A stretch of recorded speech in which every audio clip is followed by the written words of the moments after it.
नमस्कार, स्वागत है आपका। मेरा नाम है विपिन विभाग और हम इस वक्त मौजूद हैं इंदिरापुरम के विंडसर मार्केट में। बड़ी मशहूर मार्केट है, बहुत सारे होटल हैं और कस्टमरों की यहाँ पर लाइन लगी रहती है। यानी कि जो घरों से लोग स्पेशल खाने के लिए या कुछ पीने के लिए, अब पीने का मतलब आप गलत ना समझिएगा, सब लोग यहाँ पर शाम के टाइम में बहुत अच्छा खासा माहौल रहता है। हमारे साथ प्रोफेसर अरुणेश यादव हैं, ये भी हमें अकस्मात मुलाकात हो गई, तो हमने इनसे कहा कि हमें 10-15 मिनट का टाइम दीजिए, थोड़ा सा चर्चा कर लें, क्योंकि 3 फेज़ के चुनाव हो चुके हैं और एक नई घटना हुई है कि सुप्रीम कोर्ट से 1 तारीख तक के लिए अरविंद केजरीवाल को ज़मानत मिल गई है। तो इंडिया गठबंधन के लिए और आप पार्टी के लिए बड़ी खबर है, तो स्वागत है जी। बहुत बहुत धन्यवाद। अरुणेश जी, 1 तारीख तक के लिए आपके जो गठबंधन के सहयोगी पार्टी के सबसे बड़े नेता हैं अरविंद केजरीवाल, उन्हें जमानत मिल गई है, कैसे देखते हो?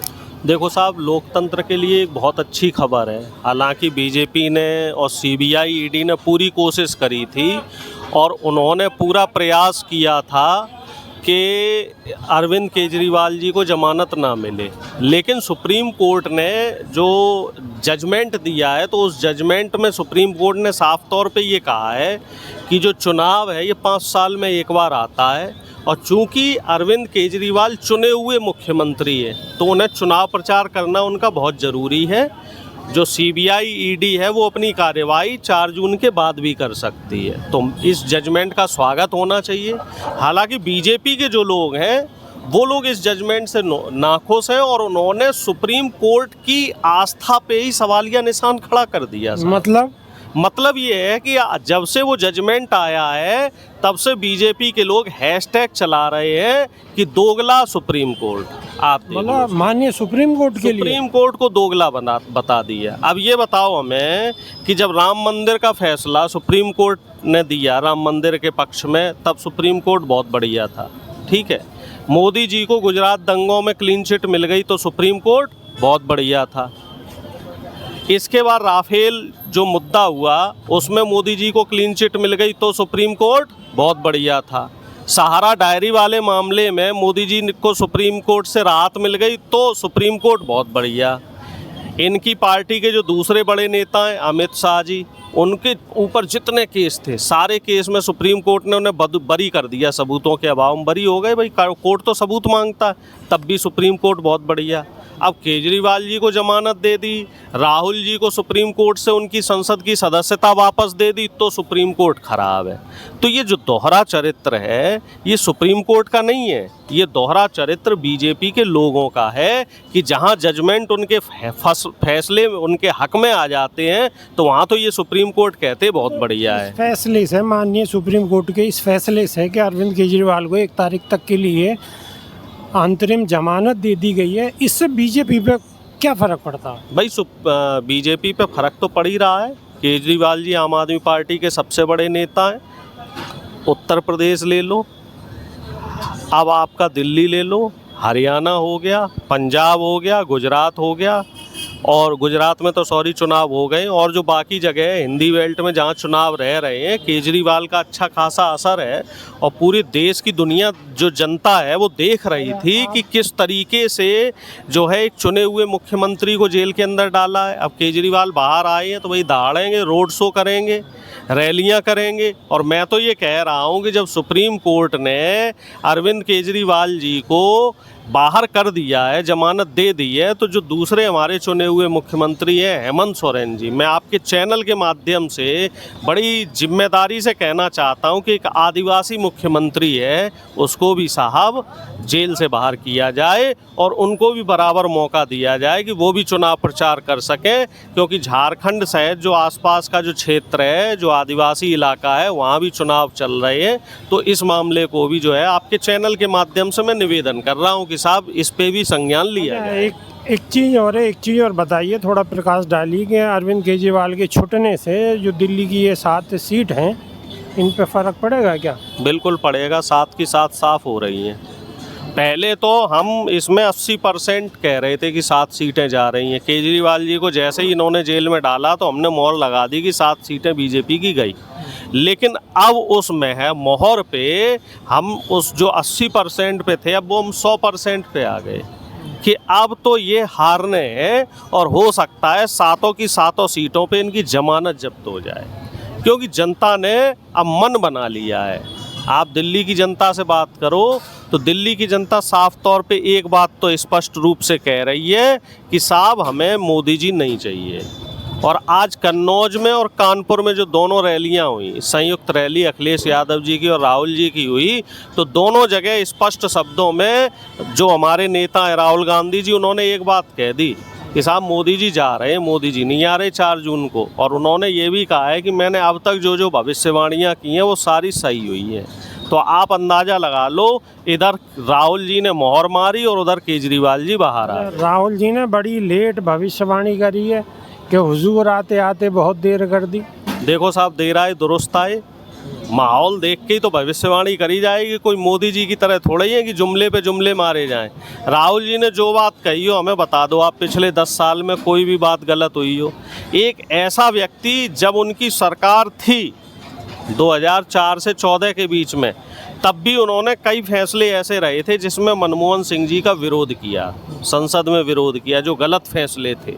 तो राहुल जी क्या है कि वो जनता के नेता हैं, और मोदी जी क्या है, वो अंबानी अडानी जी के नेता हैं। हालांकि सेल्फ गोल वो कर गए हैं, अंबानी जी और अडानी जी। अंबानी और अडानी जी नाराज हैं उनसे। अब तो मोदी जी खुद ये बात स्पष्ट कर रहे हैं कि भाई राहुल जी के यहाँ टेम्पो में काला धन अंबानी ने पहुंचा दिया। सेल्फ गोल कर गए साहब।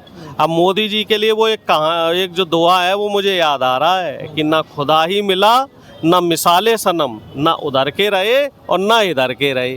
कि भाई पहले कम से कम कहने को थे कि अंबानी अडानी के हैं, अब अंबानी अडानी पे इन्होंने सवालिया निशान खड़ा कर दिया, तो उधर से अंबानी अडानी की भी भौएं टेढ़ी हो गई हैं कि भैया ये तो हमारा ही नहीं है, हमने इसके लिए क्या क्या नहीं किया, कि भैया पूरा एरोप्लेन दे दिया, दुनिया भर का पैसा इसके लिए बर्बाद कर दिया, और ये हम पे ही सवालिया निशान खड़ा कर रहा है। आप जो है कांग्रेस के प्रवक्ता हैं, क्या वाकई टेम्पो वगैरह कुछ आया था? भाई एक बात बताओ, अगर टेम्पो आ रहा था तो ये सीबीआई ईडी वाले सो रहे थे क्या? प्रधानमंत्री जी सो रहे थे क्या? पकड़ लेते अगर टेम्पो आ रहा था तो। हम तो ये कह रहे, आज तो हमारे अध्यक्ष खड़गे जी ने भी कहा है कि भैया जब टेम्पो भर भर के कांग्रेस के कार्यालय में आ रहे थे तो आप क्या कर रहे थे? सो रहे थे। इसका मतलब सरकार निकम्मी है। तो बार बार इंटरव्यू में कहते रहे कि हमारे तो अकाउंट भी फ्रीज कर दिए। अब वो दिखावा था फ्रीज करना, बाकी काला धन टेम्पो के भर भर के आ रहा था। या हमें एक बात बताओ, काला धन तो मोदी जी ने ये कह दिया कि नोटबंदी के बाद खत्म हो गया। अब हमें ये बताया जाए कि या तो मोदी जी झूठ बोल रहे हैं या सरकार निकम्मी है। मोदी जी ने क्या कहा था, हम तो उनकी बात मान रहे हैं, अगर वो प्रधानमंत्री हैं, कि नोटबंदी के बाद काला धन खत्म हो जाएगा, तो भैया ये नोट भर भर के कहाँ से आ रहे, हमें ये बात बताई जाए ना। और अगर नोटबंदी के बाद काला धन खत्म नहीं हुआ तो फिर नोटबंदी आपने की क्यों, ये बात भी बताओ साहब। इसका मतलब प्रधानमंत्री जी अपनी बातों में ही फंस रहे हैं, मोदी जी सरासर झूठ बोल रहे हैं इस मामले में भी। और दूसरा मामला इससे ये निकल के आता है कि अगर हमारे पास इतना पैसा था, अगर था, तो हमारा जो चुनाव प्रचार है वो उतना मजबूत क्यों नहीं हो पा रहा है जितना मजबूत चुनाव प्रचार बीजेपी का चल रहा है। आप मजबूती की बात कर रहे हो, कन्नौज में जो आपकी अब जो सामूहिक जनसभा हुई है उससे तो कांग्रेसियों में जबरदस्त उत्साह देखने नहीं, तो वो तो जनता की सभा थी। हम तो चुनाव प्रचार की बात कह रहे हैं कि हमारी तरफ से, क्योंकि हमारे पास साधन सीमित हैं, संसाधन सीमित है। आप बताओ, देश की सबसे पुरानी पार्टी, और हमारे पास कितने हेलीकॉप्टर हैं अभी चुनाव प्रचार के लिए? मात्र 4। और बीजेपी के पास कितने हेलीकॉप्टर हैं? 100 से भी ज़्यादा ऊपर, 100 से भी ज़्यादा। बीजेपी के जितने मुख्यमंत्री हैं सब पे एक एक हेलीकॉप्टर, बीजेपी के जितने कैबिनेट मिनिस्टर हैं सब पे एक एक हेलीकॉप्टर। अब तो बढ़ा दो, अब तो पैसा आ गया। भाई पैसा है कहाँ? हम वही तो आपके चैनल के माध्यम से बताने जा रहे हैं। और वो जो 4 हेलीकॉप्टर हैं उनमें से एक तो रेवंत रेड्डी जी का है, एक हेलीकॉप्टर तो उनका है। तो वैसे देखा जाए तो पार्टी की तरफ से सिर्फ 3 हेलीकॉप्टर की व्यवस्था हो पाई है, जिसमें से एक राहुल जी के लिए है, एक खड़गे साहब के लिए, और बाकी जो 2 हेलीकॉप्टर हैं वो इधर उधर जो और स्टार प्रचारक हैं उनको मैनेज करने के लिए। कई स्टार प्रचारक तो बेचारे अपने खर्चे पे जा रहे हैं, क्योंकि भाई पार्टी के पास उतना फंड नहीं है। मोदी जी से रिक्वेस्ट कर लेते 2-4 हेलीकॉप्टर के लिए। मोदी जी से तो हमने बहुत सारी बातों का निवेदन किया, लेकिन मोदी जी जो हैं, हम उनसे जिस बात के लिए कह दें तो मोदी जी को वही काम नहीं करना, बाकी सारे काम करने। हमने मोदी जी से कहा कि किसानों को MSP दे दो, मोदी जी ने नहीं दी। मोदी जी ने क्या किया, अंबानी अडानी जी के 16 लाख करोड़ रुपए माफ़ कर दिए। हमने मोदी जी से कहा कि महंगाई कम कर दो, तो उन्होंने क्या किया कि गरीब जनता के ऊपर GST का बोझ बढ़ा दिया। 18% दाल, आटा, चावल, तेल सब पे लगा दी GST। कॉपी किताब पेंसिल पे भी लगा दी जो बच्चों के पढ़ने के, और उसके बदले छूट किसे दे दी, अंबानी अडानी जैसे पूंजीपतियों को दे दी। अब देखो कितना मतलब भेदभाव हो रहा है। देश के जो 22 सबसे बड़े अरबपति हैं उन पे जितनी प्रॉपर्टी है उतनी प्रॉपर्टी देश के 70 करोड़ लोगों पे है, तो कितना भेदभाव है। अब एक बताओ, प्रधानमंत्री ने तो देशवासियों से आह्वान करा है कि आप कांग्रेस को वोट ना करो, कहीं ऐसा ना हो कि जो श्री राम मंदिर है, भव्य श्री राम मंदिर जो बन के तैयार हुआ है, उसमें कहीं बाबरी ताला ना लग जाए। नहीं, हम तो एक बात ये कह रहे हैं कि 10 साल में प्रधानमंत्री जी ने ऐसा कौन सा काम किया है जिस पे देश की जनता उन्हें वोट करे। आप ईमानदारी से बताओ। मैं कांग्रेस का प्रवक्ता हूँ, छोड़ दीजिए, आप पत्रकार हैं, छोड़ दीजिए, सिर्फ एक आम जनता के नाते हमें बताइए, 2014 में क्या जो डीजल पेट्रोल का भाव था, क्या उस भाव के हिसाब से अभी आपको मिल रहा है? नहीं मिल रहा। कितना महंगा हो गया, कितने रेट बढ़ गए। ठीक है, इसके अलावा आप देखिए कि आप अपने बच्चों की पढ़ाई की बात कर लीजिए। जो फीस स्कूल यूनिवर्सिटी की फ़ीस 14 में थी, क्या वो अभी है? उससे 400-500 गुना बढ़ा दी। इतनी फ़ीस कर दी है कि हम आप जैसा व्यक्ति अपने बच्चों को उच्च शिक्षा में नहीं भेज सकता। इसके अलावा आप आ जाइए, दवाओं की बात कर लो। दवाओं में पहले सरकार का कंट्रोल रहता था। अब सिंपल हम बात करें एक पैरासीटामोल की, जो एक आम दवा है, जैसे हल्का पुल्का बुखार हो जाता है, हल्का बदन दर्द हो गया तो वो क्रोसिन। अब आप वैक्सीन की बात मैं उधर ही आ रहा हूँ। तो वो क्रोसिन का जो एक पत्ता था वो कांग्रेस के टाइम पे 6 रुपए का आता था 10 गोलियाँ, और आज की तारीख में वो 34 रुपए की 10 गोलियाँ आ रही। देखो कितने गुना बढ़ा दी। अब आप आ जाओ वही जो वैक्सीन वाली बात है कि हमसे तो कहते रहे इधर उधर ताली बजाओ थाली बजाओ, और उसी बीच में उन्होंने क्या किया कि जो कोवैक्सीन आ रही थी सरकार की तरफ से, उसको बंद कर दिया, क्योंकि वो सरकार की बनाई हुई वैक्सीन थी। जो हमारे साइंटिस्ट हैं, सरकार मतलब साइंटिस्ट, जो हमारे देश की सरकारी जो रिसर्च लैब है उनमें बन रही थी, वो बंद कर दी। क्योंकि अगर वो कोवैक्सीन लग जाती तो फ़ायदा किसे होता? सरकार के फंड में आता ना पैसा, RBI के फंड में आता। इन्होंने क्या किया कि जो आधार पुणे वाला है उसकी जो फार्मास्यूटिकल कंपनी थी उसको ठेका दे दिया, और उससे 52 करोड़ रुपए ले लिए। 52 करोड़ तो सिर्फ जो है इसमें लिए आपके इलेक्टोरल बॉन्ड में। अब ब्लैक में कितना लिया वो नहीं पता, वो जो टेम्पो और ट्रेला और जो ट्रैक्टर हैं वो भर के कितने गए वो हमें नहीं मालूम।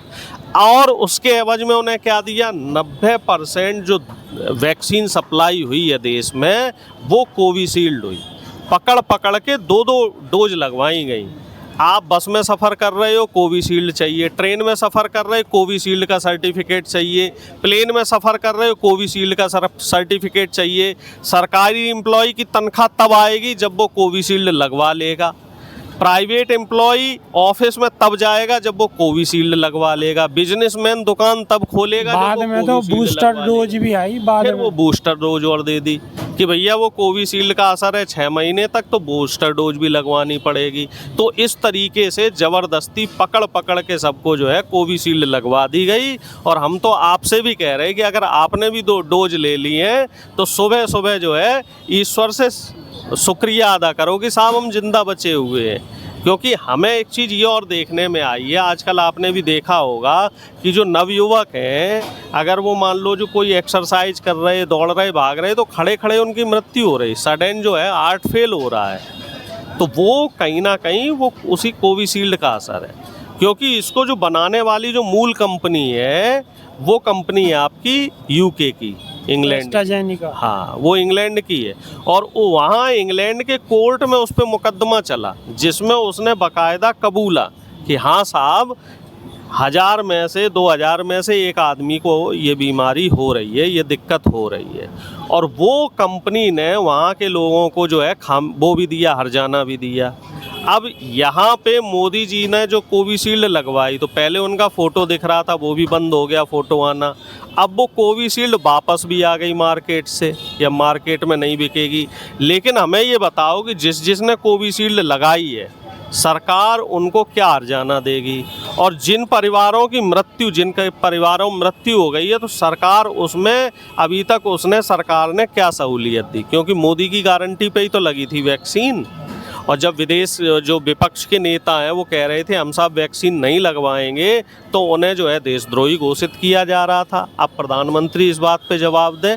और राहुल जी ने तो आज लखनऊ में एक जो सम्मेलन हुआ उस सम्मेलन में खुली चुनौती दे दी है मोदी जी को कि 1 to 1 जो है आप एक प्रेस कॉन्फ्रेंस कर लीजिए, प्रेस के लोग मेरे से भी सवाल करेंगे, आपसे भी सवाल करेंगे और सवालों के जवाब दीजिए। जनता देखने तो जनता को सामने, मन की बात कब तक करोगे?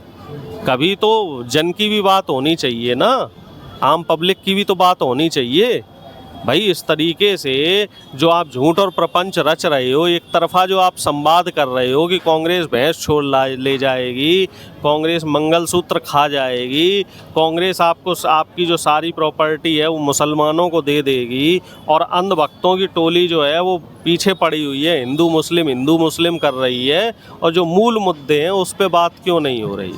प्रधानमंत्री जी ने 10 साल में देश की जनता के लिए क्या क्या काम किए हैं तो उस रिपोर्ट कार्ड पे बात होनी चाहिए कि कितने लोगों के लिए क्या क्या सहूलियतें दी हैं। और मुझे लग रहा है इन सब में प्रधानमंत्री जी फेल हो चुके हैं, इसीलिए वो अपनी गारंटी भी भूल गए हैं, और जो बाकी चीज़ें कह रहे थे मैनिफेस्टो की वो बातें भी भूल गए हैं। अब प्रधानमंत्री जी को लेके सीधा जो है वो मुसलमान ही ध्यान आ रहे हैं।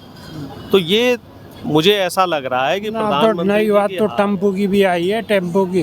अरे तो भैया 10 साल तो माल आपने मारा है, मोदी जी तो मारते रहे 10 साल आपने माल मारा।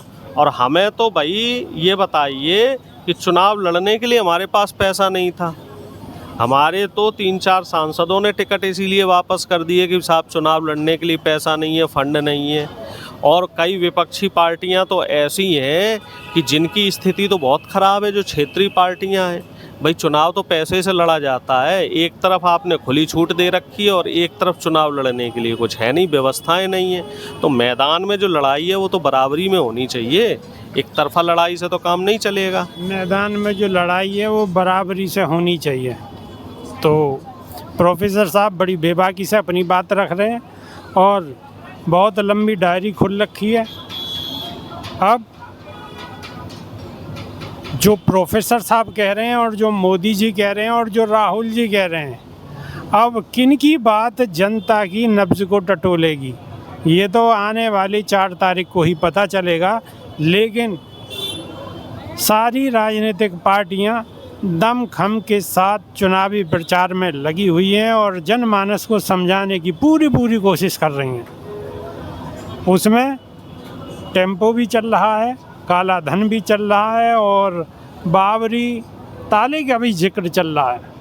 अब जनता किसको सबसे बड़ी गद्दी पे बिठाएगी ये तो देखने वाली बात होगी। तो अभी के लिए सिर्फ इतना ही है, नई वीडियो में फिर रूबरू होंगे।